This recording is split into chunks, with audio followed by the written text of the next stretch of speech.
There are assembled the world's 4 greatest heroes, created from the cosmic legends of the universe. Hello and welcome to another episode of Rolling 20s. We are the show that recently found out that Playboy is going to stop doing pictorials. No! I am Jeremy. Jesse. Anthony. We're sitting here live at the floor of the Great American Comic Con in Las Vegas, happening this December 5th and 6th. It's the first time we've been invited to have a booth here, as well as we're going to talk to guests of honor over the course of the weekend. We've already got time set aside to talk to Bob McLeod, who was an artist and inker on the original volume of the New Mutants in the 1980s. We're going to talk to Mike Zeck, who was an artist on the original Secret Wars and one of the most seminal Spider-Man stories ever known, Kraven's Last Hunt. It's almost scary to say that out loud, frankly. Having access to all these special guests to interviews is ridiculous. Like, it is cool. It is awesome. It's definitely a different feeling. You guys were here yesterday. Yeah. I got here before all you guys. What day did you get here? You got here yesterday. Oh, yesterday? Oh. 1:30. The drive was fun. I drove in from Los Angeles, and there's parts of the highway where you stop off to get gas and just wonder, so is this a town or is this just PFE? Grab a sticker. Go ahead, man. Yeah, go for it. We have some people coming up and grabbing stickers and yeah. So we're yeah. interviewing some of the guests of honor over the course of the weekend. Fair enough. Thank you. You are a man of many talents. Talents? No, I'm a man of limited shame. And luck. Okay. Good point. I think the first thing that comes to mind is like, we have fans. There's a couple. Yeah. There's 9 hours, just an hour, so Yeah. someone's listening to us. somebody's out there is enjoying what we're putting out there somehow. Yeah, but we're going to have our first guest soon, so we'll come back in a few minutes and we will have the first of our guests for everyone to enjoy.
Hey, what's up, guys? Sin City Deadpool here for Great American Comic Con, representing the Iron Web of Justice in Las Vegas. We came out to see all these people here dressing up in their costumes. I'm weaponless today. They checked all my swords and guns at the door. So this is my X-Force Deadpool costume, and we just wanted to come out and represent the first annual Great American Comic Convention.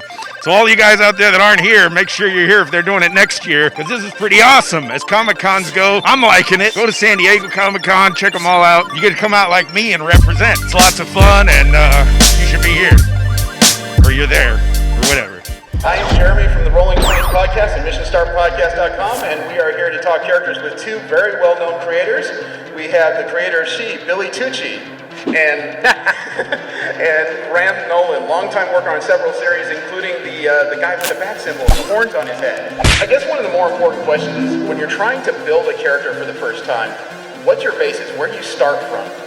Well, I think it depends on what the need of that character is. You know, there's always a reason for creating it. So it's kind of a hard question to answer because it depends. Like Bane, for example, Bane was a story-driven character. They knew they were going to do this story that was going to break Batman. They didn't have anybody in his rogues gallery that was both smart and strong, so they needed to create somebody to do this for this big storyline. So from that point of view, it was story-driven. Mm-hmm. You know, other characters, like when you create something for yourself, you tend to kind of go towards your own interests, you know, to create something that, what do I want to draw? What do I like? You know, and at least that's the way I go. Yeah, when I created She, for instance, I just was a huge fan of Japanese history and Japanese woodblock prints and film and all that, And I came up with a story. Just more history I read, the more the character developed. Right. And it actually sort of, for a long time, was a male character, which was a descendant of the warrior monks of medieval Japan. Now, these warrior monks were anything but monks. They were just samurai ordained as monks, so they could build up the coffers of the temple. Right. And the temples were so strong. So what they did is they basically just shaved their heads and called them monks, and they wore these white things, and they still had families though, and everything like that. And so I made this from learning that history of Japan. I had that these sects of warriors carry over for centuries, and now they're deeply rooted in politics and the arts and just every aspect of Japanese society and crime and things like that. And it I figured, wow, how interesting would it be to make this character a woman instead, to make it that much more interesting, that much more harder, and apparently it worked out. So If the character had stayed male, would it still been dressed in that halter top with the I guess so. Yeah, that's a funny thing. the whole thing with that first costume, she only wore, I published She for over 10 years, and she really only wore it for like the first 2 years. And I created her in the 1990. Right. You know, you needed a costume character and all this, you know, and but it's funny how I still, if I make prints and the new things that I do, they love that old costume. It just seems to still, I guess it's part of comics lore now, which is kind of cool. Resonated. Yeah. It sticks out in your mind because it's a lot of primary colors just right there, and it's very stark and very unique. Yeah, and that's important. Well, Bane's got the black, white, and red too. He's got red elements, and you look at the things from red, white, and blue, or black, white, and red. I mean, look at the Nazi symbols. Look how that graphics, I think, helped galvanize that entire country. Aside from, if you don't join them, they'll kick the shit out of you. Sorry. They'll beat you, you know what I mean? But there was something so striking about that symbol, you know what I mean? And those people gravitated to those strong colors, you know, I went with the black, white, and red. Absolutely. But, you know, red, white, and blue, things like that. Now, changing gears for a moment. Graham, you worked a lot on the character of Bane when it comes to Batman. Was that a look you were given to work around?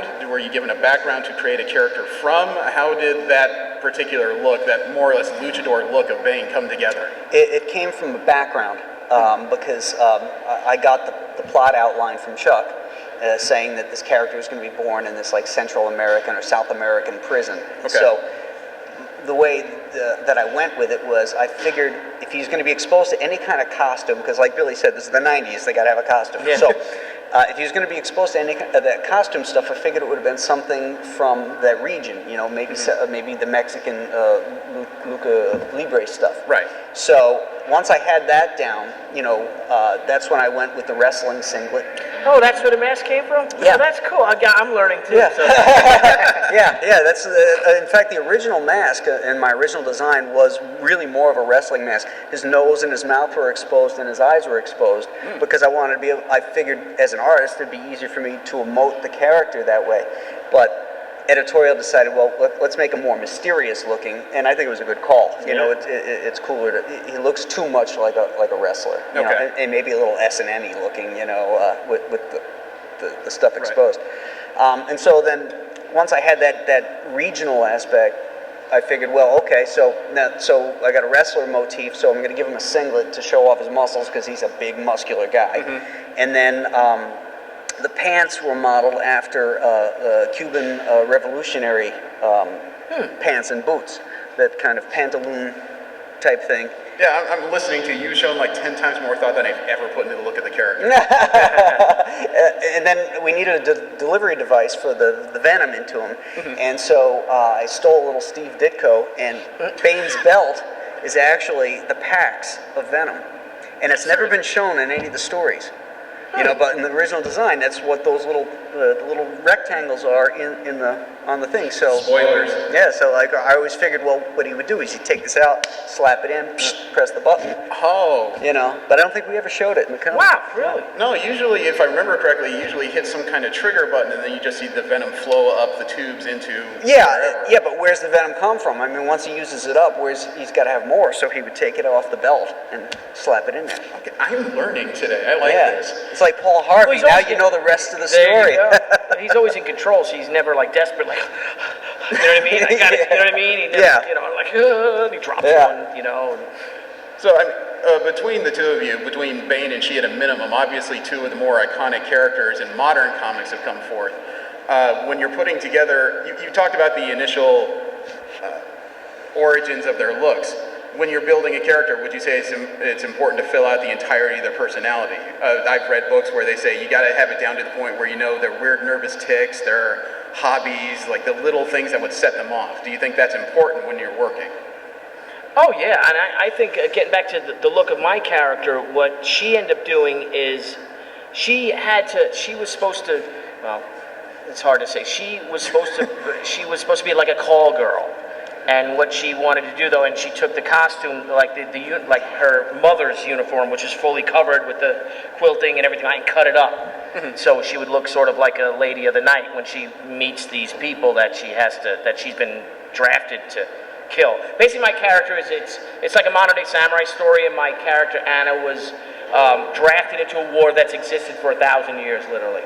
So this is what she was ordered to do for the most part. It almost sounds like you were 15 years early on the creation of the Bride from Kill Bill. Oh yeah, well you know what? It's funny because whatever. I'm not gonna get into it. Batman's all about imagery. His design is so wonderful that, you know, with that cape and everything, that you can do so many things with it, you know, to make him pop in complete black and white, or in a complete sunlit setting too. You know, it's just a really amazing design. You guys know why they changed? It was in the 50s, whatever it was, or late 40s when they changed Batman to the blue, as opposed to the black and. It was really actually in the 30s. Oh, was it in the 30s? Yeah. Okay. Yeah. Was that the point where Batman stopped using a 45? Yeah, Because originally he was armed with a gun. Yep. Yeah. He had a gun, and you know, he killed like the Shadow. Yes. You know, and then they decided that wasn't, you know, a good thing for him to do. Although, even though in Batman #1 he mounts a machine gun on top of his airplane and shoots those giants off the Empire State Building. Of course, that issue was supposed to be in Detective 38, and it got pulled because that's when Robin's story came in. Okay. So they shoved it into Batman #1. Esoteric history there for everybody. It's interesting. Actually, that's a fair question nowadays because in the last couple of days, the Batman v Superman full trailers finally come out. And the odd thing is, most of the phrase work I've seen online and critique work isn't about the character so much as a lot of people are freaking out over the last 10 seconds when you see Batman holding some kind of rifle. Yeah. Now, I gotta ask you guys as a moment of character, because we just established that originally Batman was using some type of ballistic weaponry. Do you think that last scene in the movie is befitting his character, or do you think that's a bit of a stretch nowadays with the aesthetic that DC is running with? I definitely think it befits his character because Batman got separated from a great distance, and he had to pick up a sniper rifle and shoot the guy. No, he didn't kill him; he shot him to wound him. But and at the very end, you know, he was angry not because he shot the guy, but because he had to shoot the guy. He had no other option. And we've always maintained in our run with Batman is that Batman is the ultimate fighter. He doesn't skip a discipline. He's an expert marksman. I mean, that stuff about him not using guns is a bunch of baloney, I think. You know, I think just because his mommy and daddy were killed with a gun, you don't say, "Oh, I'm never going to use guns when I want to go after criminals." You know, I mean, he may not like to use them, like as Frank Miller said, because that's the weapon of the enemy. You know, but he can use them. Okay, so you're saying basically that he's not going to remove a tool from his possible tool Absolutely. set simply because it doesn't belong with his philosophy. Exactly right. Because his philosophy is success. Right. You know, he wants to win, and he's going to do what he has to protect the innocent people. And if that means he has to use a gun for it as a last resort, then he'll use that. Okay. Billy, your creative process is probably a bit streamlined because you're largely self-published. Yeah. Have you had to deal with working on character creation with any larger companies? Sure. Yeah. Oh, yeah. And it's heartbreaking, actually. You know, it really is. Suck the energy out of you. Yeah, it does. I mean, I've had a lot of fun doing a lot of the war books for DC, which I love, and I was able to introduce some characters, the Easy Company and all. But it's so funny is that these characters, I think Graham, you might attest to this too, when a lot of them were created in the 30s, 40s, early 50s, say, a lot of those illustrators and writers weren't comic book fans. It was a job. Right. We grew up as comic book fans, and we have so much emotionally invested in these characters that are owned by a huge corporation that we had no creation. So when we get into it and we start to do work with these characters, and they're like, oh, no, but we love these characters more than they do. That's and I right. even think a lot of the marketing people that work for them aren't comic fans either. It's a job if they work for Marvel, you know, they're Disney people, or Right, from and it's their DC, the Warner Brothers people, you know what I mean? Yeah, it's their job to sell to people who aren't already reading. Right. And the funny thing is that they don't, a lot of times I feel they don't get the character or care for them. You know, I mean, a big thing that happened with the Sergeant Rock book that I did, one of them, and I wanted to get Sergeant Rock out there because I felt this is one of the few comic books that'll bring people into a comic book shop that have never read comics before. It's the 70th anniversary of World War II. You know, this Greatest Generation thing. You know, World War II historians, people that buy those books, there's hundreds of books published a year, or maybe not a year, hundreds, but there are dozens and dozens of books all World War II published a year. Films are always being made, stuff. And I got the opportunity, yes, that they'll put me on NPR, and they'll put me on Chris Matthews. And I said, that'd be great. I said, but if you put me on that, you might as well put me on Rush Limbaugh's show, and Bill O'Reilly too, because I want to reach the biggest audience possible. Right. And these guys, one guy said, oh, Billy, yeah, I don't know, because, you know, guys like Bill O'Reilly, they'll only want to use the veterans to get their own political agendas across. And I'm like, what? They said that? Yeah, that's what one of the marketing guys. I'm like, what the hell are you talking about? I said, first of all, these World War II veterans aren't going to let anybody use them for a political agenda. Trust me. Yeah. But the thing is, that's how closeted they are, that they have their own little world that they want to, and this is how they feel. And another thing that I felt that I was doing more marketing to push these characters whom I love, you know what I mean, to get it out there. I was writing weekly an article on Newsarama. About my development of doing this. I went to Normandy, I went to the Vosges Mountains, I interviewed these veterans, I became friends with them, spent so much time with them, because the Sergeant Rock Lost Battalion was more like a documentary, because it was all based on actual events, and the characters in there had the names of the real historical characters. I'm ashamed that you did more research in creating characters than I do trying to get a car. Oh, dude, I would love to have been a research librarian. I really think I would have been good at that, you know? No, I love doing research. I don't know about you. Yeah. I love it. Okay. But, yeah. How about I give you a challenge then? If you had carte blanche to write a new story on an existing character, what would you do? If an editor was just absolutely willing to sit on their hands and let you roll with a decent idea, do you have... Or DC or any idea? Anything you got. How about you? I already... I got one. Yeah. I would do the Fantastic Four. That is a heck of a challenge to pick up these days. Yep.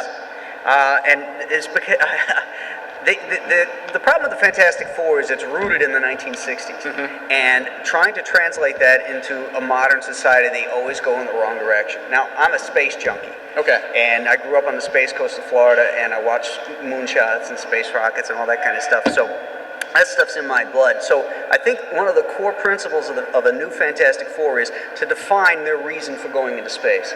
And so instead of making Reed Richards as a mad scientist, I would make him Elon Musk, the guy from space who started SpaceX and Tesla. The one who made his money on PayPal. That's right. Yeah. And his goal is to be the first, because it was always about a race in the Fantastic Four. So that's why they had to rush things and get things that caused their accident. So they go into space because they want to be the first commercial spacecraft, so that they become the next airline into space. And that's Reed's motivating factor. But he cuts corners to get it out there first. Does he work for a big, like, Spacecom? No, Does he yeah, work, well, or is that's he his, the head it's of it? his company. Okay, Yeah. So okay. he's got this company. And so, you know, he rushes everybody up there. And Ben Grimm was a test pilot, you know, a la Chuck Yeager. Yes. You know, so we have that character aspect modernized as well. And Johnny and Sue, you know, I would have them working for the company as brother and sister in tandem, maybe as engineers there. And so they have that way they have a horse in this race. And so, you know, because of their devotion to Elon or Reed Richards, Right. they rush it and they go into space, and then they're exposed to some type of not cosmic rays. You can't use that; it's a little too, So, but something that causes the genetic change in them, and then brings them back to Earth. So you want to get that spirit of innovation back in the Fantastic Four. Exactly, spirit of innovation and adventure. There you go. I'd like to do the Rocketeer. I love the Rocketeer. It's my favorite character. Yep. I mean, I love and I have so many stories, and I had dinner with Scott Dunbar from IDW. You guys are poking me directly in the inner child. Yeah, and I would just love to do the Rocketeer. It's funny, someone asked me a question, and they're like, so what do you like to draw for fun? And the joke is, I don't draw for fun, I draw for money. Yes. But if there's one character I want to draw for fun, and that's the Rocketeer.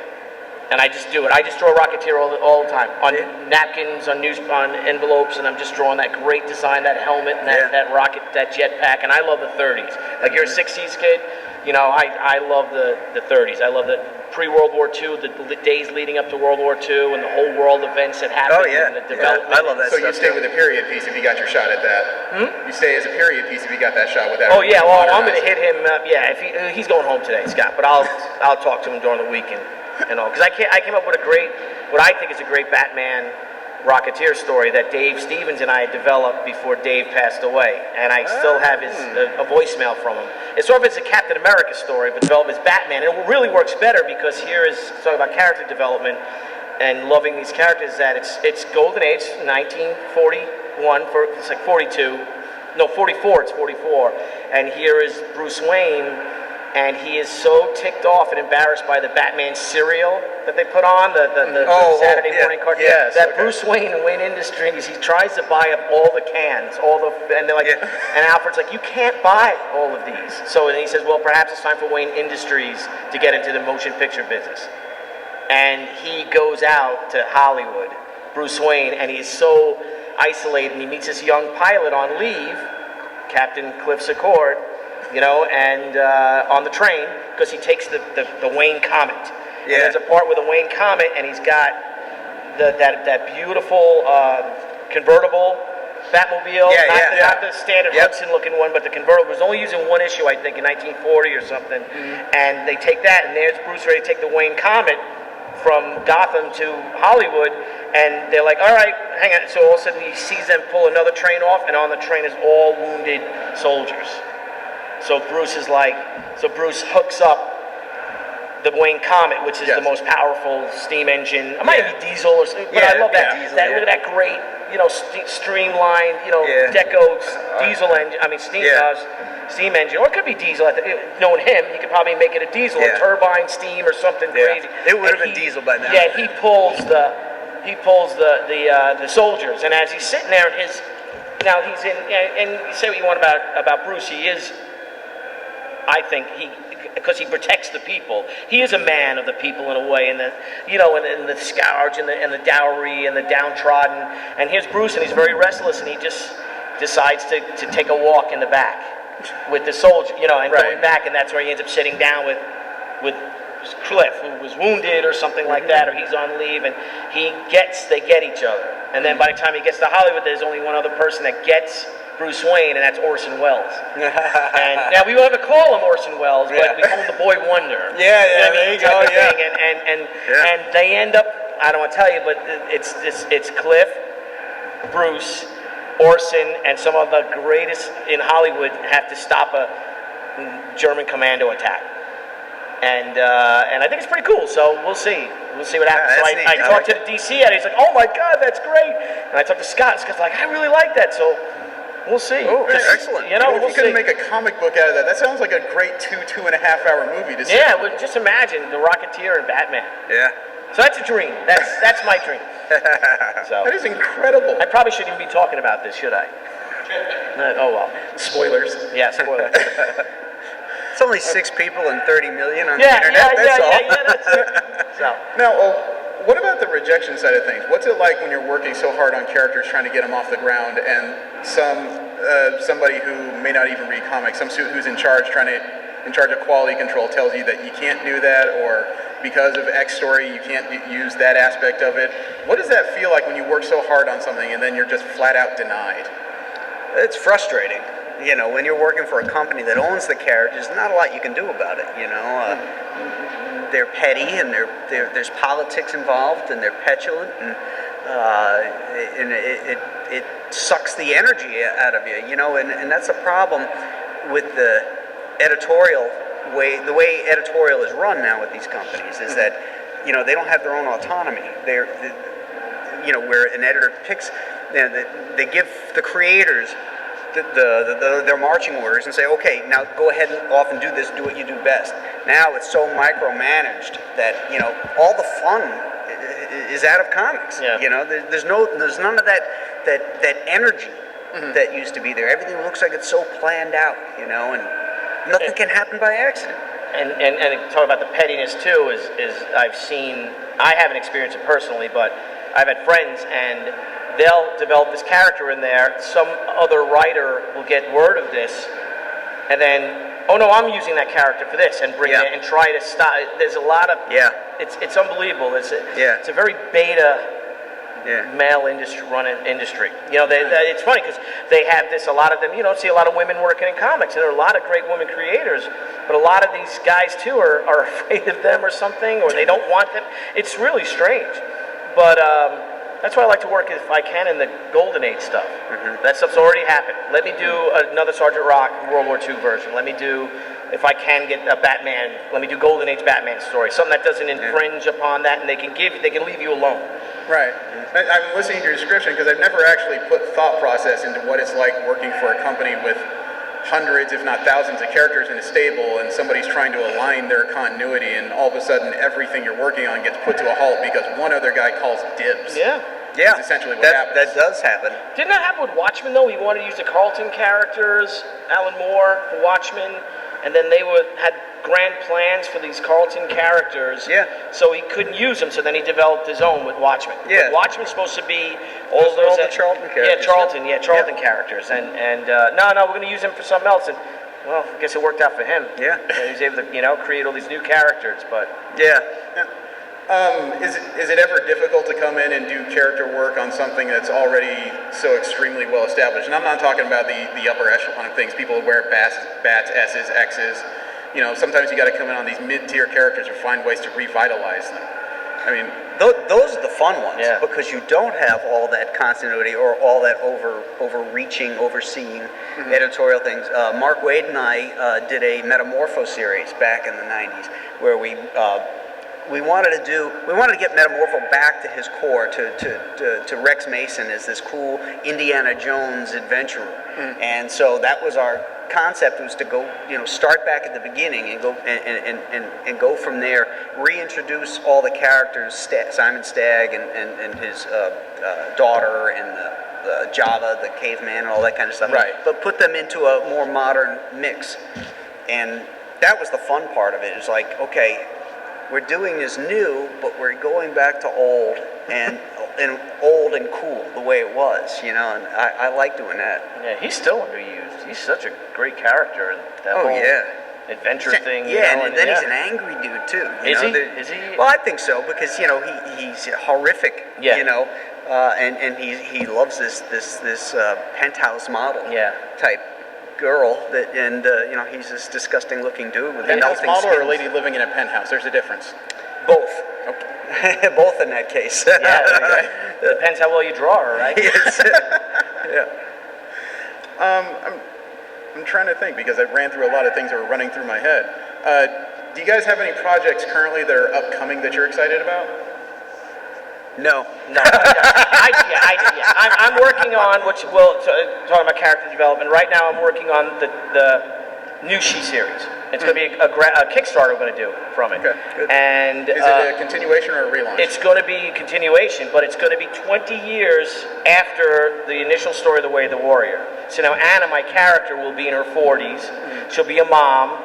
And she'll be married, but we're wondering if I should have her husband deceased or something like that. But her past is way in the past. Her military past, her warrior ways, it's all in the past. And now she's just a beautiful, you know, my wife's in her 40s, and she's gorgeous, I think. You know what I mean? So I felt, why not make a comic book character grows up? All right. And we can even have a fun. There will be a fun part where her trying on the old costume and trying to get things. And like, oh my God, what the hell? What did that? You know, like, did things shrink in the closet or something? You know, and That washer's gotta and go. Then, This must have been made in the 90s. and then everything comes back. You know what I mean? Everything comes, and now she's totally unprepared. She has this 15-year-old daughter, her aging grandfather, and they have 200 warriors coming from Japan who have found them finally.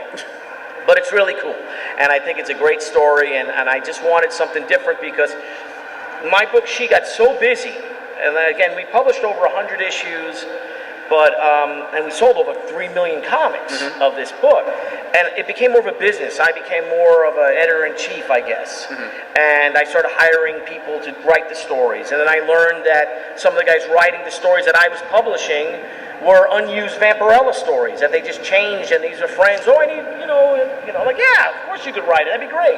I didn't read it. I'm just trying to picture you getting that fan letter that said, "Why did she start sucking blood?" It wasn't like she didn't. She instead of sucking blood, she killed somebody. Right. You know, I'm like, what the hell is that? You know. So then I stopped it. You know, and it was great because I stopped it on top. So people are still when's the new She coming out? When are you doing it? And because I was so fortunate, I did it for 10 years. I never needed anything from anyone. You know, every editor I met at dinner having fun. You know what I mean? Or having a beer, or having a glass of wine, or at a softball game or something. And I never had to ask them, oh, can you know what I mean? Well, I had this great Batman story. I had this, I became friends with all these people just as friends, and it was no pressure, and it was really great. In this industry, it's all about relationships. And so the good thing is I was able to do what I want. You know, in a way, certainly, except for when you get the interference. Oh, so-and-so's using that character, and by George, you're going to mess up that whole continuity.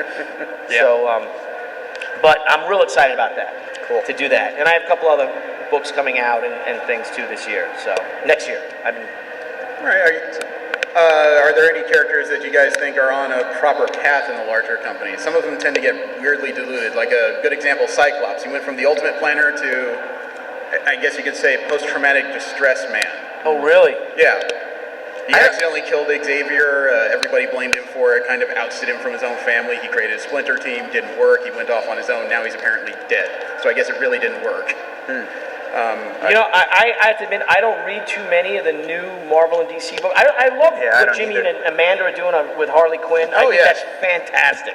That's what I buy. And I actually literally go to a comic shop, and they're like, I'm like, no, I want to buy it, because I want to support my friends. I love what they're doing, but I guess being such an insider for the past 10 years or so, doing mainstream stuff, that it's really frustrating because I do love these characters, and I just been buying those big omnibuses, all those Silver Age books, reading those, the collections, that IDW's doing, the Walt Simonson stuff. I mean, that's what I like to read because it brings me back to why I got into this in the first place. Exactly. It gets that energy that I talked about that comics used to have. That if ever I want to get motivated, like to create something or do something, the first thing I'll do is I'll pick up some Jack Kirby comics, and I'll look at that, especially his DC stuff when he had the ability to just do what he wanted. Stuff wasn't always great, but the concepts were always great, Right. And so when I would read that, all I could see was the intent behind it, the energy and the excitement and all that stuff about creating something that didn't exist. And then bring it to fruition, to draw it and to write it, and that's what does it for me. I'll look at some of that Kirby stuff, and I'm like, oh yeah, that's why I got into comics. Listening to you guys talk for the last few minutes, I think that maybe what's missing with a lot of modern character books. I'm a big Marvel reader, and as much as I enjoy the comics, I think you're right. One of the things that's missing from a lot of the current characters is energy. A lot of the brand new ones seem to have it. A lot of the older ones seem to have lost it, and they've gone into their brooding phases. Well, look at it. Buy it. Pick up any. Not to bash Marvel, but Marvel's really at fault here mainly because you pick up any Marvel comic and it saves 21 pages of story and art. I think Bo Smith wrote a little thing on that, and he said of the 21 pages, he broke it down. 16 or 17 of them were them sitting around talking. Yep. 2 pages were a flashback of a fight or something like that, and then the other 2 pages was someone brooding by himself with another character, another person. You know, oh, it's going to Yeah. be okay. You know, like type. How do and- you feel? Yeah, yeah. How do you feel? And you know, and I Oh think my that's, God, I'm on my third Robin. yeah, you know, and the thing is that, and I think in no small measure that may, and you tell me if I'm wrong, I think a lot of these people that are writing the books now that do, because I write and draw too, but you look at some great classics. You talk about Kirby and Fantastic Four. This Man, This Monster. I think it's from June '66. And it is an amazing story about Ben Grimm, about the scientist that recreated himself as Ben Grimm. Yeah. And he'll be the new Ben Grimm, and Okay. he'll ruin the, you know, Ben Grimm and all this. And then man ends up sacrificing himself to save the world because he realizes what it's like to be the thing and how it's not all funny. It's not so great, you know. And I think today that you have a writer today will make that into a 6-issue miniseries. And if he sees the numbers coming in good in issue 3, he'll say, I need another 2 issues. And extend that to that story arc to water 8 it down. issues. You have to water it down. And it gets so draining and so it gets frustrating. It's like, what is this? Well, What are you doing that for? It seems like the modern crop of writers don't know how to write a splash page or to draw the reader in with action. They don't know how to write action. For example, we're talking about the Fantastic Four. There's a I think it's issue 23. It opens up. You open up the cover, and on the splash page is Ben Grimm and the Thing, or the Human Torch and the Invisible Girl, and they're in their living room, and Ben Grimm is fighting this dinosaur, this like baby dinosaur, like a velociraptor that's squeezing out of his hand. The couch is upended and stuff. Shit's going everywhere, and for the next 3 pages, they're trying to wrestle this thing, and then they finally capture it, and we find out that this dinosaur had come back through Dr. Doom's time machine platform. Has nothing to do with the story that's going to go on, but that's how they opened it, with You this just let this action. time doggy door open? Who cares? All I know is that as a kid, I opened up that thing and I saw them fighting a dinosaur for 3 pages, and that's how they introduced How many the- more dinosaurs are coming? You know what I mean? Yeah, I gotta find out. And then I find out, well, this is because of his time machine. And now the story is about his time machine. Okay. So they introduce that to you in the story with action. Instead of standing around looking at a piece of machinery and say, what's that? Oh, that's Dr. Doom's time machine. And, you know, I saw one with Wolverine jumping, and he's jumping, there's a huge word balloon. And he's just saying something, and he's in the air, and it's like, well, so did he stop in the midair so we could make a 2-paragraph soliloquy. speech? Yes, and then he's going to keep, and I'm like, what the hell is that? who can say all that from here to there? Anyway, sorry. It's okay. That actually leads to another question, because we now live in an era where the comic book movie is the king of the box office. Yeah. Do you think that the characters in the comics are being affected by movies? Do you think some of the writers are taking things from the standpoint of trying to write things that could look as good on a movie screen as they do on a comic book page? Well, I think at least the Marvel movies, they're doing stuff they're not doing in the comics. They're doing it like the old comics. You know, there's plenty of action in these movies. The characters are dead on. In that first Avengers movie where Iron Man and Thor bust out and start fighting, and Captain America puts on that parachute, and the Black Widow says, you better sit this one out, Cap. These are basically demigods. And Cap doesn't even skip a beat. He's putting the shit on. He jumps out the window. He says, there's only one God, ma'am, and I'm pretty sure he doesn't wear those kind of clothes. Yeah, that's right. And I had chills when that. Yeah. I was like, oh my God, that is so Captain America, you know? But they'd be embarrassed to write that in the comic they book. don't, And the same thing is well, I'm not getting politics, but Yes, you are. Yeah, I can't about the Come on. Avengers film, Come on. the Winter Come on. Soldier story. I'll just ask you guys one more question. As creators, are there any books that you would recommend to people who are looking to get started in comics? I don't read a lot of comics anymore, so It doesn't have to be modern comics. Is there just some story you would like to point out for somebody who's interested in getting into comics and you think is a good place to the start? Thor Ragnarok story with Mangog. Okay. That one Is that always. Simonson? No, it's Kirby. Oh wow, Kirby and Lee. Yeah, it's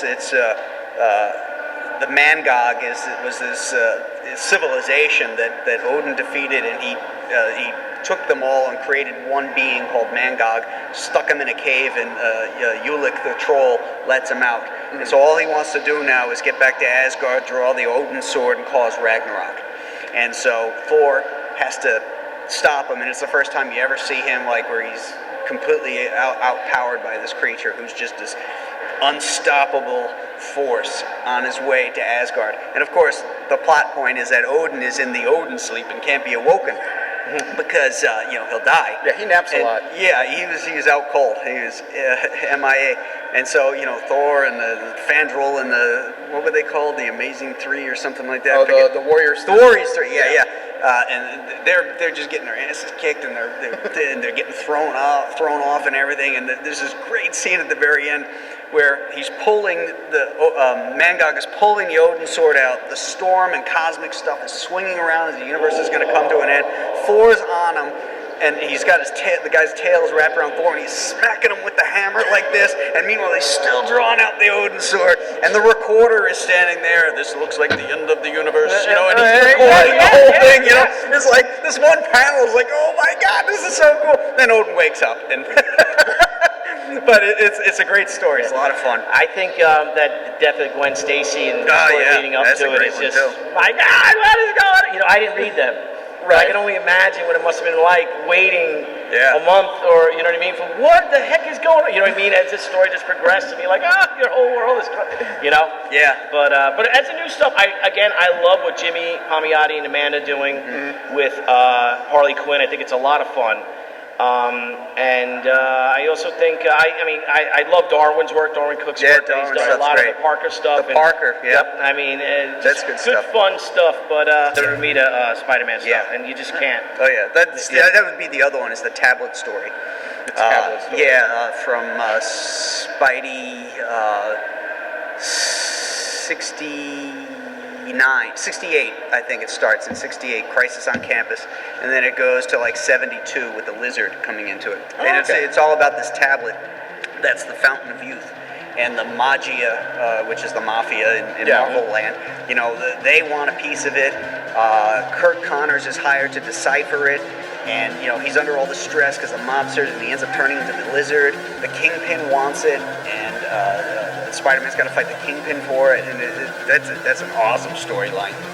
That sounds like an incredible story. Thank you very much for coming. Thank you, guys.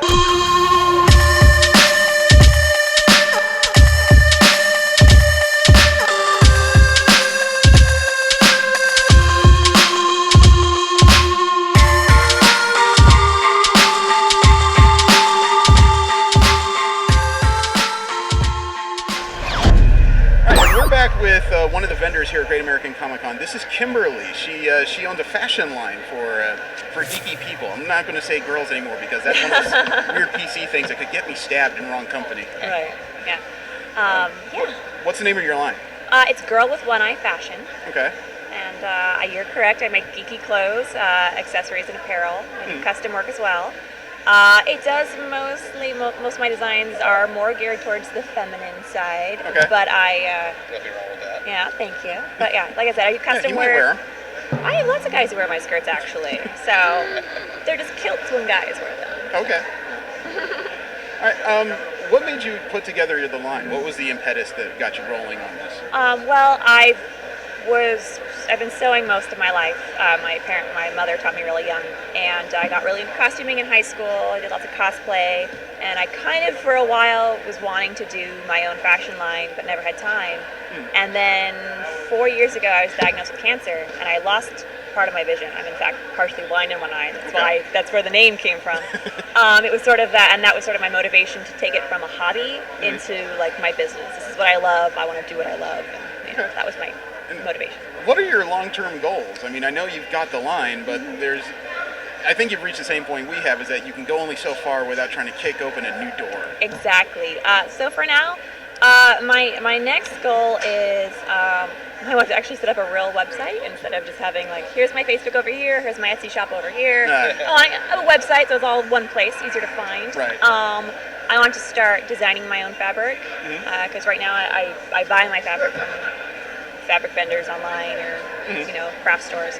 I want to design my own fabric, and then eventually long-term goal is I want to have a brand where I have both handmade custom items and also ready to wear. So I've kind of more than mass-produced, but I'm still designing them. Just I'm not the one sitting behind the sewing machine sewing them, cutting everything out and all that. So I'd like to have both ready to wear and custom. Okay, so the fabric you got there, I know it's a Star Wars print. That's store-bought then. This is store-bought, yeah. Almost everything that currently is in my shop is store-bought. I have a few things from Spoon Flower, which is your own custom printing fabric site. You can make your own fabric, but on a much smaller scale. Like, I can buy a yard of it versus if you're designing your own fabric and mass producing it, usually it's like, well, there's a 1,000-yard minimum. I'm like, yeah, I don't. I mean, eventually I could use that much. Right. There's that small part of me that wants to start asking about cost, but I think that's a little too much. central a little of a much. question. Yeah. I mean, is it a good turnover? Is it a good business to get into? It's definitely taken me a while to build it up. As I mean, I started the brand loosely, like I said, like 4 years ago, but I wasn't putting as much into it because I was recovering and I was working part-time. So, but since it's my full-time thing, and I've had a lot more time to spend on it and been able to travel to more shows, it's been a better return. And also, the more followers you have, the better you do. So, just as I've been growing. But what would be that moment that you can say, okay, I made it. That's the sign.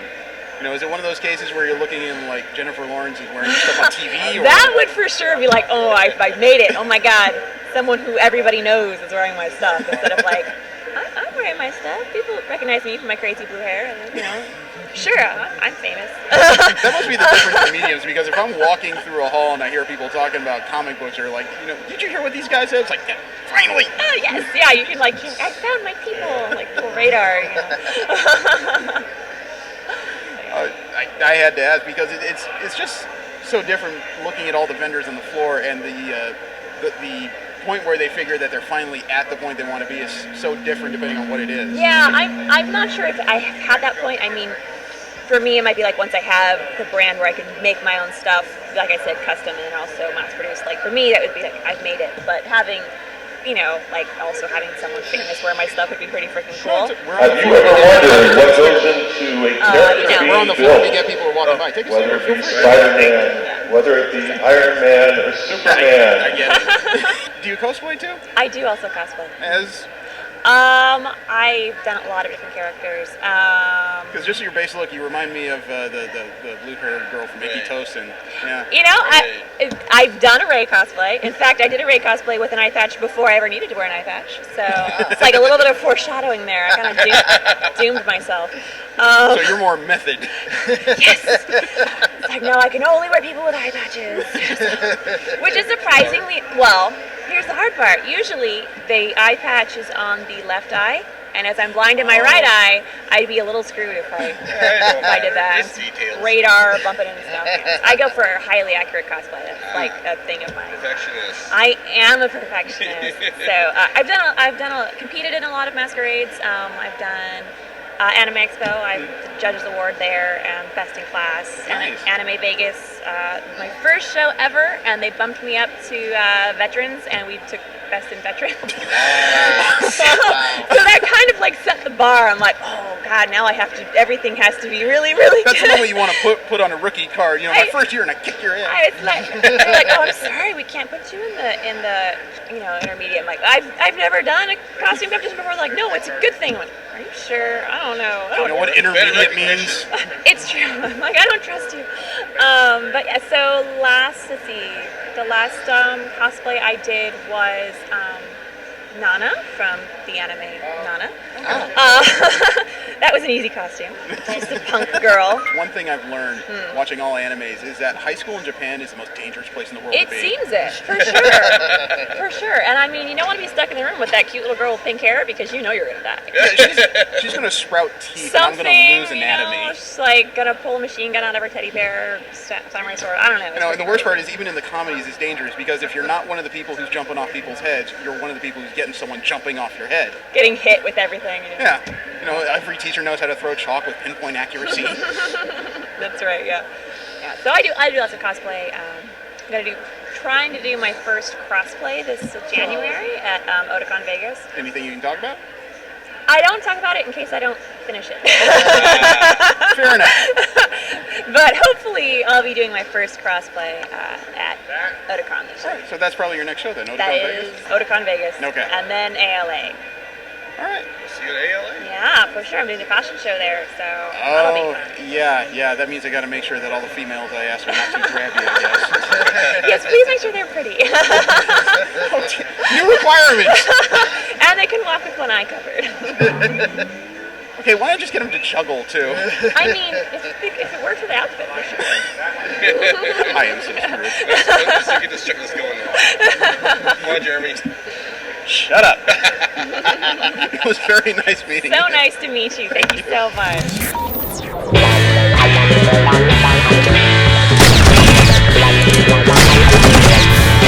The way they walk and they hold me so tight, the way they love and the way that they fight.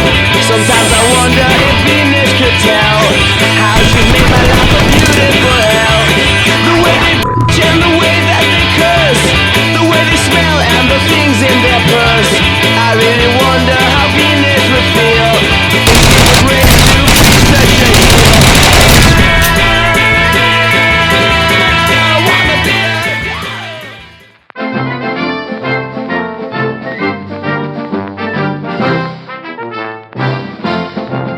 We're sitting here with Tommy Castillo and Terry Moore to talk about horror comics at Great American Comic Con. The two names you first think of in horror, right?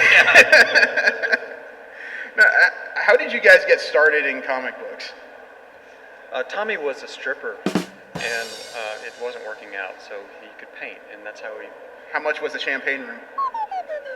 $45. That was a little too quick of an answer. You could tell he was starving. He was starving.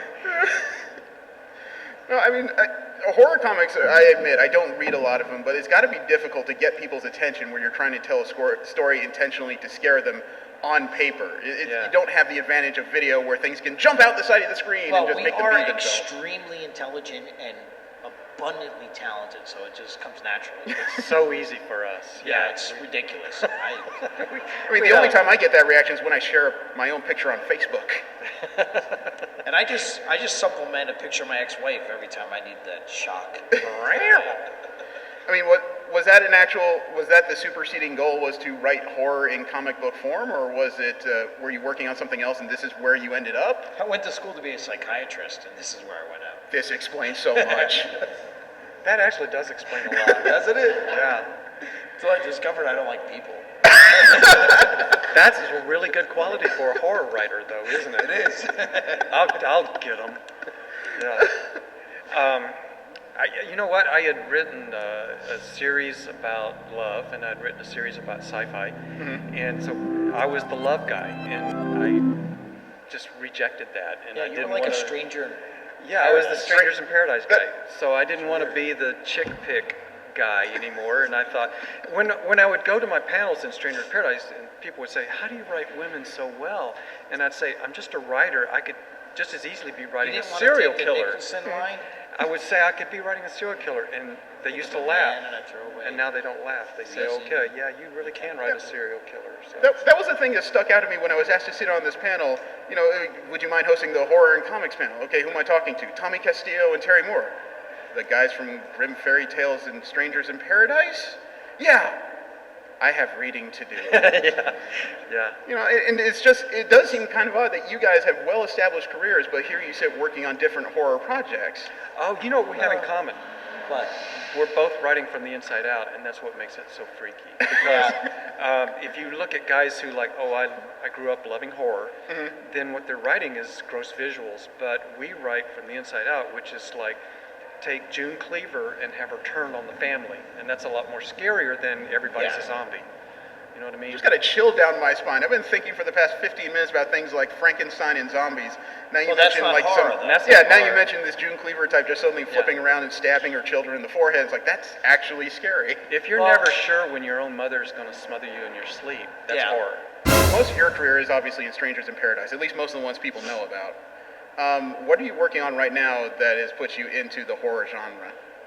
Rachel Rising. I've been doing this comic book for 2 years, Rachel Rising. And it's, I still write people my same way. I haven't changed how I work. I just changed the genre. So and it's all one world. I am on my third series, and all 3 series happen at the same time in the same country. So there can be crossover if at all. It's all one Terryverse. In my research, I came across the series Toe Tags. It was written by one of the kings of the media zombies, and that's George Romero. George wrote a movie script, and it's beautiful. beautiful. Right. They gave me the movie script and said, make this a comic. But if you ever read a movie script, it takes 60 pages for a guy to walk out of a room and blow his nose. Right. So they gave it to me, and they said, make this into a comic. And I did, and I got to work with George, and George has become like my adopted grandfather. George was awesome, but I grew up on horror movies with my father. All we did, we didn't play baseball, we didn't anything. We watched horror movies and looked at hot girls. And but George was my hero.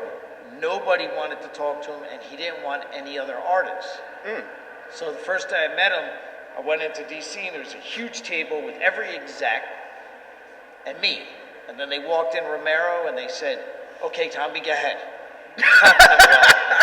Wow. And pitch it. I was like, okay. So I got up and I talked to him. George is awesome, but I knew all the horror classics that he knew. And I actually didn't grow up with comics. I didn't read a comic until I was in my 20s. I never knew about comics, never cared about comics, nothing. I was going in to be a psychiatrist. And I wanted to direct movies. So I didn't get into art at all until I got stuck in a wheelchair. Wow. And so that's how I started drawing and painting. Did meeting, it sounds like it did, but did meeting George Romero live up to those images you had built up from your childhood? Well, the thing about it is, in this field, we get to meet people that we are fans of. Yes. And sometimes it's awesome, and you meet them and you're like, oh my God, this guy is great. Like my wife and I have just been, we met the Highlander, the guy that plays the Sears guy, Adrian Paul? Adrian Paul. And personally, I didn't want to meet him because I thought, guy's like 6'9", really good looking, he's probably going to be a jerk. What an awesome guy. He was fantastic. Cool. And we've been, we hung out with Ron Perlman, and all these great people. They're awesome. But then again, I could name 50 that were just crap. That you're like, I can't wait to meet this guy. And you love their work, you love what they do, you're a fan of it. And then you meet the person, and the person is not the character. Yeah. And that kind of stinks. But George was fantastic. And right in the beginning, I had a movie deal. And George came with me to broker the deal. Oh, that's good. And when they said, you're going to have it this way, he said, you don't talk to my grandson like that. It's going to be like this. And I went, tear down my eye, and, like every ounce of masculine just twisted. I got all teary-eyed. And, Yeah, but did it turn into a problem, though, before you actually built up your relationship with Romero? Because we just spoke to Billy Tucci and Graham Nolan, and they describe what it's like when your story gets denied entirely by larger companies. Was it something that kind of stuck in your craw a bit when they told you that they were sticking Romero's name as a writer on the series that you had worked on? No, it was George's book. They wanted George to do it. Okay.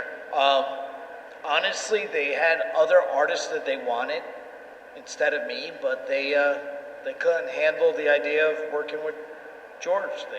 They balked?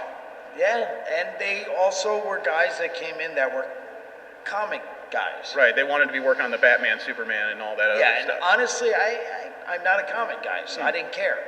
I had drawn Batman for years at this point. I was done. I don't care if I ever draw Batman again in my life, So when they said, hey, do you want to work with George Romero? I was like, hell yeah.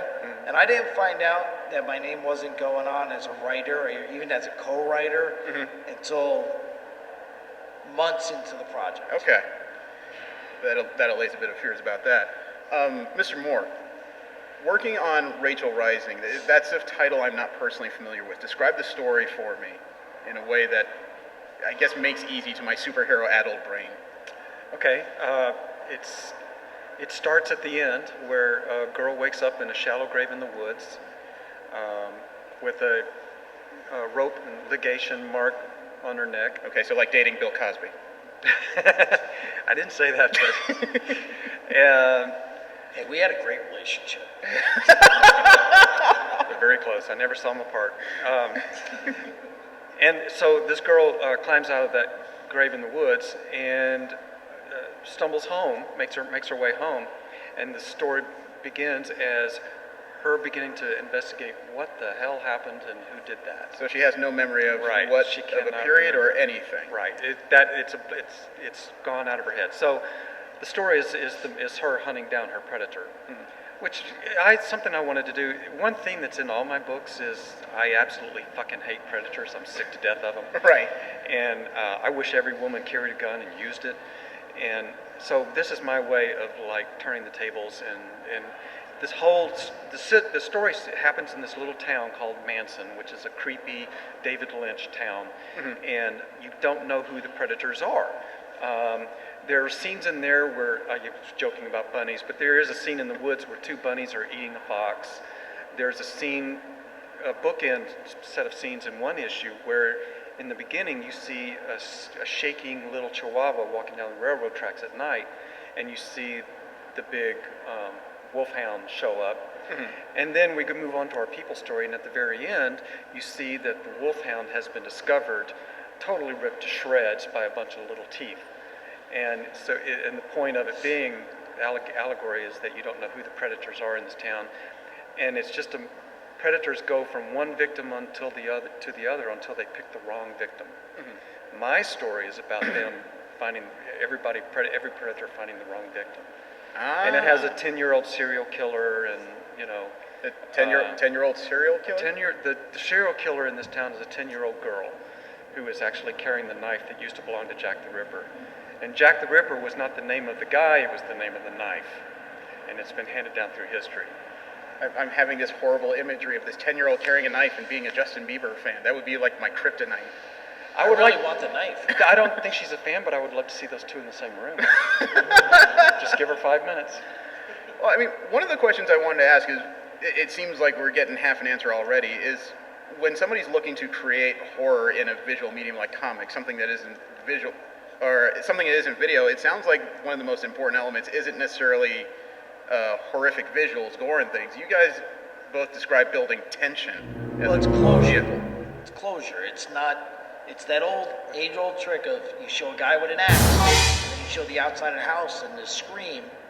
You've just committed murder a million different ways. Everybody that's seeing it finds the act landing somewhere else and doing something else. You create it in the head. That's where you get horror. Right. Yeah. Will Eisner says you can't trick the reader because they can always look ahead. So you can't turn the page and get that big shock or that loud noise. It's the tension and the surprise and the horror is all in the reading. And if you'll go in there with us, into the words with us, and read, we'll take you to a place where it creeps you out, and that's what you do it. And the visuals support your worst imagination. Right. That's the best you can do. So it also sounds like you're not looking to handhold people and give them the exact imagery of whatever happens. You're trying to make them create whatever is the most frightening to them up here. I have a book, The Coloring Book of the Dead, and in it, one of the pieces that bother people a lot is a baby carriage knocked over, and there's a bunch of zombie clowns eating something.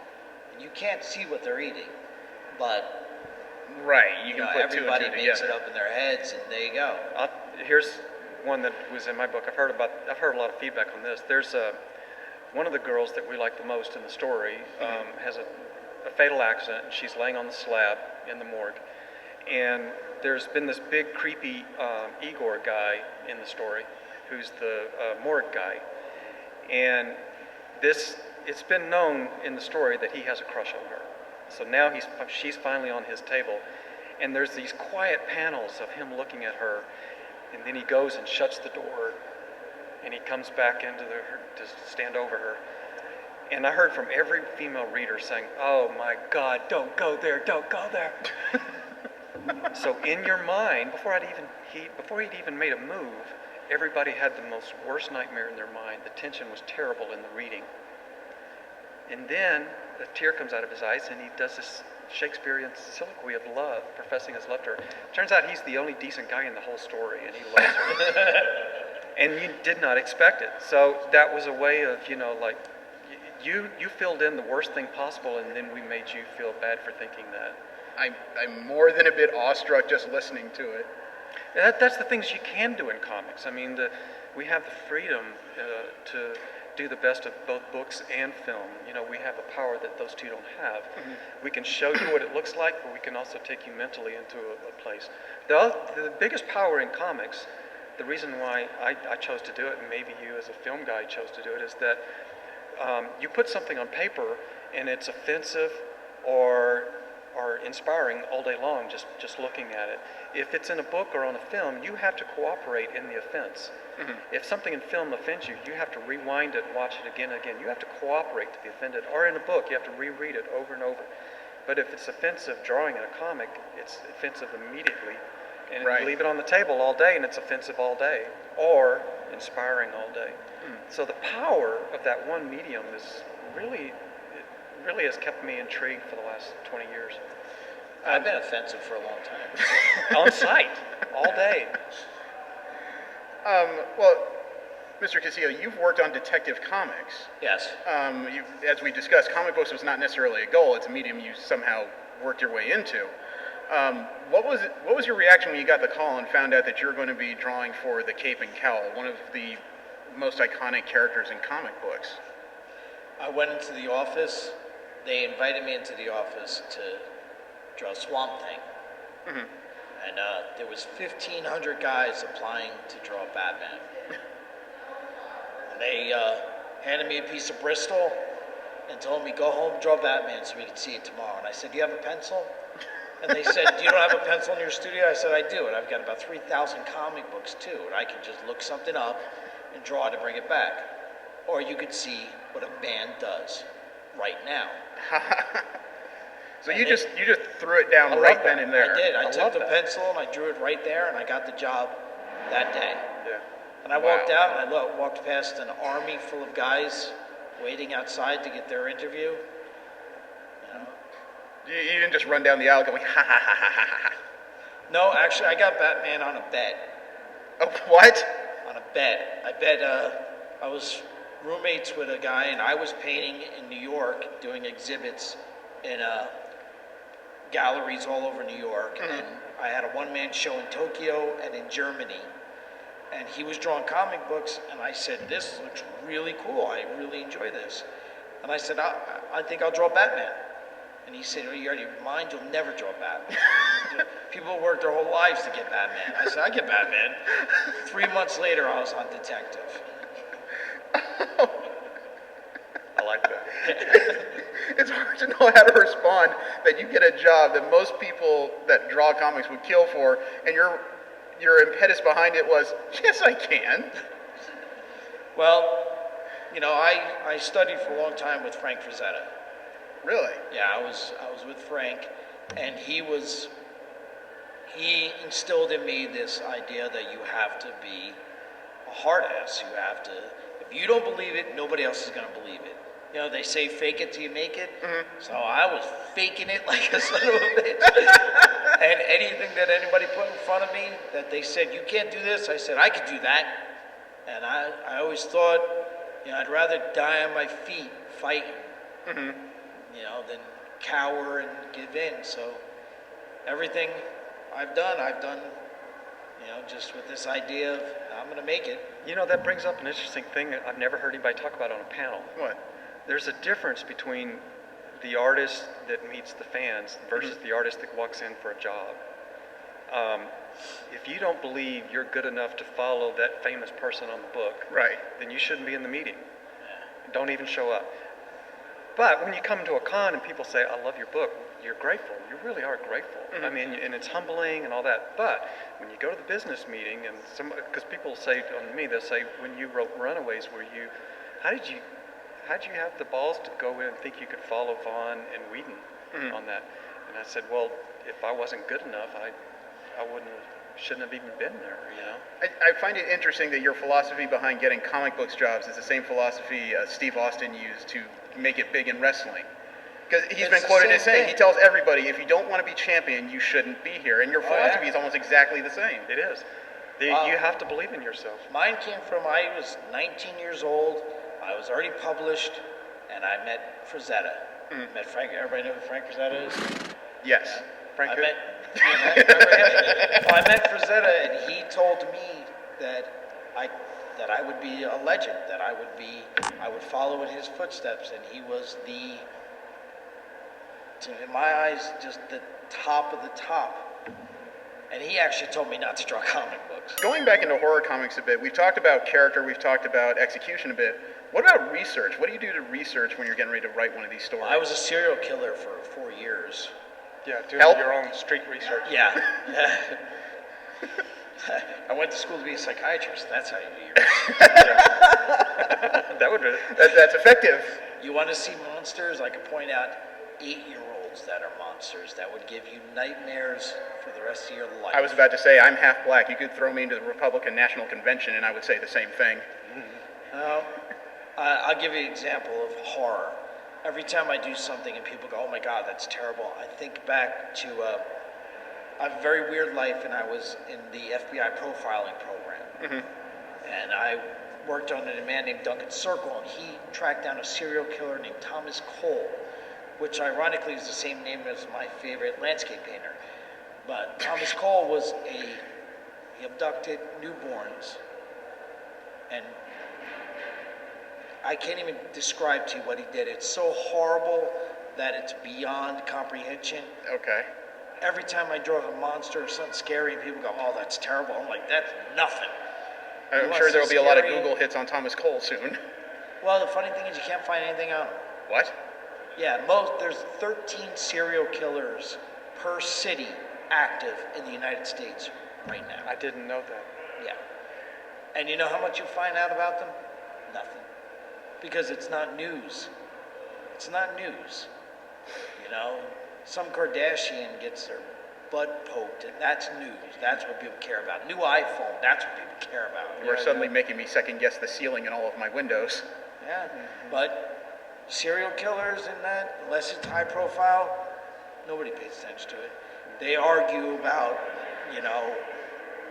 trivial things, because that's what people want to focus on. They don't want to focus on the really horrible things. You want to talk about horror, read the news, look at the things going on in the world. But monsters and stuff, I think it's funny. Well, you obviously have a higher than average amount of training into what goes into the human psyche. What about you? What do you do when you're researching a story and you're getting ready to try to frighten somebody? You know what? It's been something I've been doing my whole life. Where the first story I ever wrote at the age of 12 was a horror story, because I grew up loving those movies, the old movies. So it started off as the goofy stuff, and then into Hammer films, and then into modern stuff. But I've always been interested in people, but that comes with the good and the bad. So when it comes to the bad, of course, you're running it through my imagination, and it just wasn't that big of a leap to go from. I wish everybody would hug and be sweet to each other, but they don't. So I write about the don't, and I can do that. And in my story, the only difference that for me and other people who write horror, is that I like to have stories of hope. So even the start of Rachel Rising, this girl getting out of a shallow grave, she got out. Right. So we start on this terrible thing, but this character has hope, and this character has a tomorrow. And without you hope, got to then drive it scary. through. That was going to be a question. I mean, without a sense that there is a chance of them getting away, then there is no real fright to it. It's just a matter of inevitable doom, right? Right, and actually, the twisted mind says that, it's better if they have hope, because that makes it more fun. But I think that without hope, the human spirit dies. So the only reason to turn a page is hope. If they're, it's like I feel this when I'm watching a movie where everybody's a bad guy. They're all going to shoot each other. Who gives a like Goodfellas, them all. They're all bad. And there's a lot of modern movies made where every single character is an anti-hero. Right. And Jennifer Lawrence is in 2 of them. So, if everybody's bad, who cares? So I try to have a little stream of hope in there, and I follow the light through the story. But I've always been one of those people that stares at the accident and watches the autopsy on YouTube, and I've when I wanted to be a better artist, I went into anatomy and medicine and all that, and it just stirs the imagination. Are there any directions you guys are getting ready to take your story soon? Are there any jump-on points where people should leap in? Oh, yeah. You need to get in there right now. Every book? Well, honestly, a good writer, you can jump on at any point. Especially if it's intriguing enough that you could jump on and say, wow, now I need to go find out what happened before. Bad writers, they'll tell you, oh, you have to jump on this point, or we have to restart it all again for you to jump on. A good story, you can jump on at any point, and you're intrigued to go find out what happened before, because you have to know what happens after. Yeah, I don't ever hear of anybody saying, I got to go find the first James Bond, or the first Seinfeld, or the first South Park, Right. You stumble on it, you like what you see, and then you kind of... Yeah, sorry, sometimes I frame my questions from a bad point of view because I've been a Marvel fan since the 80s Transformers books they put out. So I have an encyclopedia in my head, and I tend to think in that format. But that's, I guess you could also say that's the downfall of a large continuity, is that to understand a full story, I came in as an X-Men fan initially. But to understand some of the characters they were talking to, I had to read Fantastic Four, I had to read Avengers, and I had to get caught up on a lot. Nobody ever says that about music, though. They'll hear a band today that is playing, a blues progression song. They never say, I need to find out who they got it from and who that guy got it from in the 40s, who that guy got it from back in classical music. Right. Everybody ever traces the music back to I really enjoy the Rolling Stones, so I have to listen to the Beatles. No, you have to go back and listen to the old guys from the South, and then the old guys from the South got it from the first lyrical classical composers, and where did they ever come up with the melody in the middle of all those fugues? So nobody ever starts tracing the music back. They should do that too. It's true. It sounds like a story I heard of an Irish comedian. He talked about video games the same format. He said video games are the only art form you'll ever see that will punish you for not doing well enough. You can't read a book and suddenly it'll snap shut because you're not reading enough words per minute. You're not watching TV and suddenly, what are the three major themes of what you've seen so far? And if you can't answer that question, your TV doesn't click off on you. He actually has a money-making idea right there. Yeah. It's not as good as the eye liver. Combine that with the eye liver? Yeah. Eye liver. Yeah. The external portable liver that you can use for your drinking binge. You're not drinking fast enough, it shuts down on you. Yeah. Why waste your own liver when you can just use a mechanical one? I can only imagine the type of people that would race that particular clock. Mechanical. I was thinking biological, just like you could get like a donor, kid. like a little goat. Yeah. No, not a kid. Maybe a goat. Well, a kid can carry stuff. I can tell he's out for a night of drinking. He's got his goat with him. He's got a drink and he's got Quit torturing that poor goat. Get another one. I feel sorry for the goat with those guys drinking. Yeah. Why is he going to get surrounded by a rugby team too? He may walk in, but he's crawling out. That's for sure. I like the goat's eyes. You're looking pretty good there, goat. Paul McCartney tells a good story about a bartender who has a reputation as a goat fucker, but you can look it up on YouTube. Man, it took me forever to get rid of that reputation. You cannot shake it. Fuck one goat. You do one goat. Will they forget it? No. God. I mean, yeah, there was the video and the pictures, but still. And we're still selling the prints. But come on, get over it. Leave me alone. Oh, this is a business model I've never heard of before. Are there any stories you guys would like to point to if somebody's looking to creating a horror story of their own? I mean, Toe Tags, Rachel Rising obviously would be part of it. Frankenstein as well. I like Harlan Ellison. He wrote horror stories with a gut punch. I like writers who punch you in the gut. Their sentences are terse and direct and hard. Harlan did that, and Roger Zelazny wrote that way, so those are two guys who are good at that. People like Frank Miller were trying to copy writers like that. Really? With their terse, noir stuff, Raymond Chandler and all that. So get the good writers that wrote really harsh sentences. Not flowery guys who just, everything's an adjective. Okay. Do you have any inspirational stories or writers you follow? Yeah, I like Lee Edwards, but he doesn't write comics, he writes novels. And they're really, really disturbing, like to the point where I find them really disturbing, and that takes. Oh, tell me a story. I'm curious now. Well, Have you ever read something where you hate the writer for writing it? I look past the story and the writer crossed the line. I hate you for even doing that. you know what? I really hate Game of Thrones. I hate the writing of Game of Thrones. I hate the story of Game of Thrones, and I hate the one trick pony of I'm gonna make a character you really like, and then I'm gonna fucking kill him, and I'm just gonna repeat that pattern. That pisses me off. I can't watch seriously since I've watched the South Park episode about Game of Thrones, and I learned that the whole story is all about the floppy penises.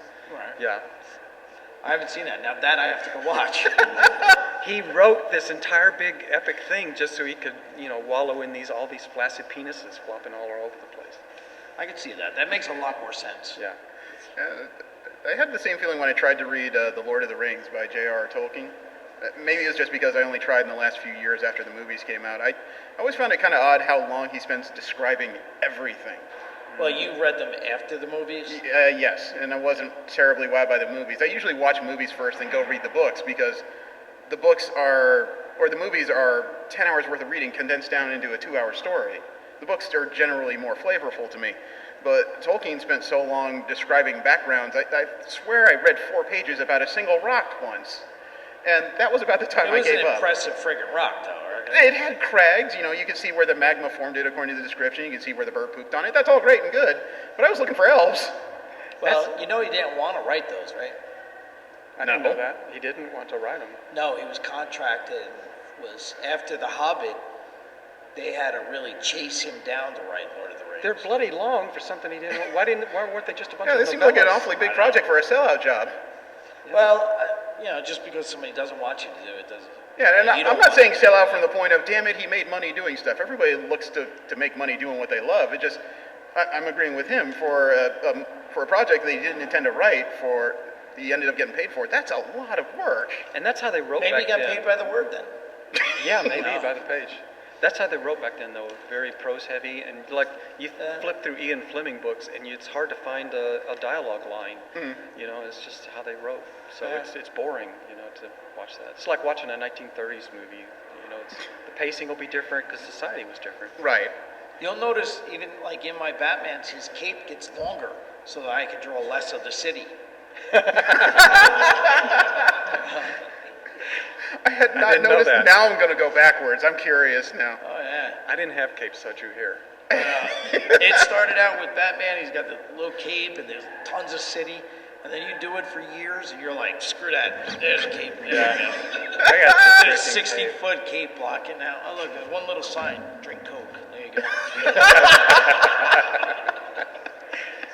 I always saw the long capes, and I thought, where's that supposed to tuck into when he gets on the It's subway? just to block out background, so you don't have to actually do it. That thing goes all the way to New Jersey. It's yeah. crossing the river. Oh, yeah. There you are on your tour boat, and there goes this cape across the river. Oh, Batman's over there somewhere.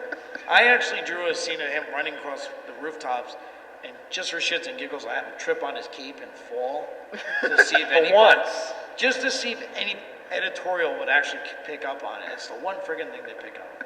Oh, and when I wrote PHU-Q on a building. Neon letters, so it says "fuck you." They caught that one. You know what I It's do? going to be a really popular Vietnamese restaurant in Gotham.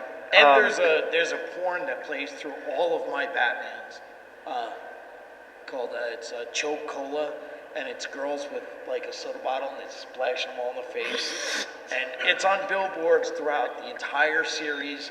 Like I would jump from Detective to Gotham to Batman, and Choke Cola's on everything. You need to draw Disney movies. I would be looking for Easter eggs everywhere. You get them all pulled. For my entire career, I've drawn the exact same furniture, waiting for somebody to call me on it. It's the same kitchen chair, same couch, same TV set. Nobody's ever called me on it. And if somebody has a bottle of water, it's the same brand of water, And nobody ever calls me on the details, so. One of my best friends when we were younger was a terrible guy, real just nasty curse and all that, and then he became a Mormon, and now he's super religious. So throughout Batman, there's Triple X stores everywhere, and they're all Glenn Fulcher presents Triple X. You never piss off a cartoonist. I just put my friend George all he has is his mom. Single kid, all he has is his mom. Loves his mom to death, but my God, it's like everything is my mom, my mom, my mom. So I drew him in. I just did a book called The 100 Days of Death, and it starts out with a Jeep going through a city, and there's hundreds of zombies going after the Jeep, and George is in the back, and he's been bit, and he's crying, I want my mommy, I want my mommy. And I have my father-in-law in the front seat yelling, kill him, to my assistant to kill George. And George is crying for his mom. And my father-in-law, which is a very harsh dude, I love him, but he's like, fucking kill him. And so we kill George in the back of the Jeep. And then we have him as a zombie through the rest of the book. He just keeps popping up in places. And by the end, he's pretty much a walking skeleton. But he's kind of a thick guy that gets layers taken off as we go through the book. Back before the zombie craze, in high school, I drew this takeoff of Batman and Robin, and it was Bat Toad and Rotten. And it was a big toad who was, like 300 pounds and overweight. And Rotten had this terrible leprosy problem, and his parts were falling off every time you got hit. This stuff. He'd be talking to Bat Toad in the Bat Cave, and the crap's just falling off this kid, and he's got zits and everything. His hair is all screwy. I was making fun of every guy in school that we didn't like. And there was a Rotten Rena agency, and he had to get a new one every day, and he was just going through these things like crazy. Until we got to the very last one, and they kept the last one down in a dungeon on chains. And on sight, the first time Bat Toad saw him, he started throwing up. Because it was my best Rotten ever. I just always thought like that. I sought revenge in the book Toe Tag Romero. Yes. My ex-wife, I was going through divorce when I did that book. So if you follow through, you could see this woman keeps getting shot in the face. Oh, no. Only on a comic book panel is that funny. This is the only room where you can say that out loud. I think it's time for you two to work together on a brand new prose book. Crap that pisses me off. Actually, it's great therapy. It is great therapy because you walk. When I go back out on the street, I am quiet and demure, and I've got it all out, and I'm done. It's those people that bottle it up. That's the ones that explode. Now, just imagine that there are people walking down the street right now who are outwardly calm, but they're walking down the street thinking, I know how to kill you. Yeah, one last straw. One last straw. Well, the funny thing about all that is I've been doing it for years, and this company did a Kickstarter for the book 100 Days of Death, and they actually offered to be killed by me in the book. So people actually paid lots of money for me to draw them being killed. I had a contest, because I'm a self-publisher, I needed promotion, so I put a contest out to my readers. Do something to get Rachel Rising's name out there, and whoever does the best, I will let them be the victim of my little 10-year-old serial killer. And this guy put Rachel Rising all over town and billboards, and people got it on TV, and they put it on the side of a freeway overpass, and good stuff. And a lot of great ideas, and then this guy finally did it. And so he ends up seeing my 10-year-old serial killer, and she butchers him inside of a car one time, and he loved it. I mean, he bought the original pages and hung them up in his home. It's the most unique story I've ever heard. People trying to find a decent way to have you kill them. Now they weren't allowed to pick for me how right. to kill. They didn't pick. I chose to butcher him in a car. I judged it automatically. I will not use this against you, I swear. Thank you. You know what I've always thought about? There used to be a thing when we were in high school as guys, like, we want to date a nurse. But on YouTube, the people I find most interesting are the ladies who are morticians. And I was always thinking, boy, you do not want to have your girlfriend or wife be a mortician or a morgue technician. Oh God, she knows just how to get rid of you. Just know how to get rid of you. Yes. All the ways to torture you. I did think it was weird that my wife has that 55-gallon of sulfuric acid on the side of our house. Keeps it by the bed. Yeah. Well, she has a hammer by the bed, but... Okay, so... Claw hammer. Claw hammer. Oh, jeez. Now, did I hear correctly that Rachel Rising is moving into media? I heard you were working on a TV show. I'm asking you. I'm hoping I got that right. If not, man, I'm going to go keep myself really hard. Yeah, I didn't know that. A pile of money just falls on top of it. Because that's how it happens. I finally broke down and wrote a script because nothing was going to happen until I did. And so there's people out there in that out there town, and they're showing it to directors one at a time. Okay. You know what I love? That only we could say this. I finally broke down and wrote a script. Okay, here's the stigma. Everybody and their sister has a script. True. And there are 7 million scripts floating around town. So you really are joining the Legion of the Undead. 7 million. Yeah. You have volunteered. You know what's worse is I have options out there. And it was so exciting because they're like, here's money, we're going to make this into a movie. 8 years later. Okay, here's what happened to me. I said, no, I'm not going to waste my time. I'm not writing a script if somebody pays me to do it. Mm-hmm. And then they said, well, fine, we'll just option your comic, and then we'll go get this really hot screenwriter to do it. Twice that's happened, and they wrote bad fan fiction. And so the whole thing died. And they said, Terry, it's not going to work because it's characterization, and you're going to have to write it. So I finally broke down, I wrote the script, and it reads like me. Mm-hmm. And now they're shopping it because nobody's heard of me.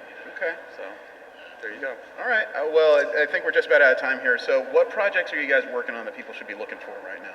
Rachel Rising. Rachel Rising? And Tommy's... Rachel Rising. Rachel Rising. What more do you need to know? Probably not a lot. What's it going to take to get you to buy it? Hi, I'm Jeremy. Jesse. We are from Mission Start Podcast, Rolling 20's weekly comic book podcast, and we are coming to you from the panel room at Great American Comic-Con in Las Vegas, Nevada.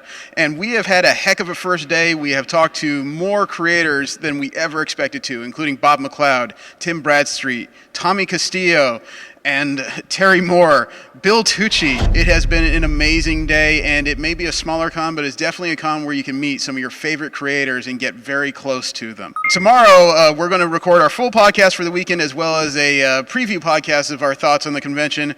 We'll also do our wrap-up podcast, not on our own show, but on the Conover podcast, which also comes through on Mission Start as soon as somebody finishes an assignment at a convention.